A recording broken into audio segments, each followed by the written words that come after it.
C'est au mythique Grand Palais, en plein cœur de Paris, que les travaux du 19e sommet de la francophonie se sont poursuivis ce samedi 5 octobre. Pour cette deuxième et dernière journée, les travaux se sont déroulés en deux temps.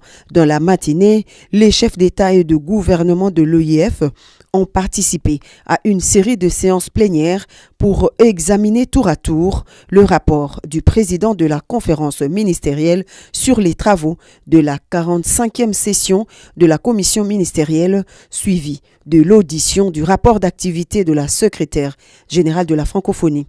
Par la suite, les chefs d'État ont aussi auditionné en plénière la communication de l'Assemblée parlementaire de la francophonie sur le thème du sommet. Il faut noter que pour la première fois, le sommet de la francophonie a connu la participation des jeunes créateurs, innovateurs et entrepreneurs de la société civile en adéquation avec le thème choisi, créer, innover, entreprendre en français pour l'emploi des jeunes.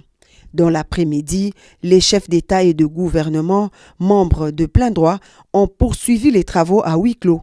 Cette fois, le thème choisi était pour un multilatéralisme renouvelé. Le président de la République démocratique du Congo, Félix-Antoine Tshisekedi Tshilombo, n'a pas participé à cette séance de travail à huis clos. En revanche, le chef de l'État a effectué un bref passage dans les locaux de l'ambassade de la République démocratique du Congo en France.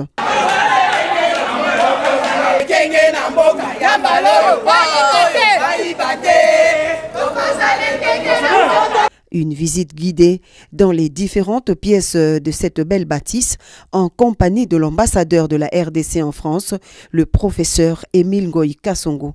Occasion pour le président de la République de rencontrer aussi une partie de la communauté congolaise de France. Une rencontre chaleureuse et conviviale entre les chefs de l'État et ses compatriotes.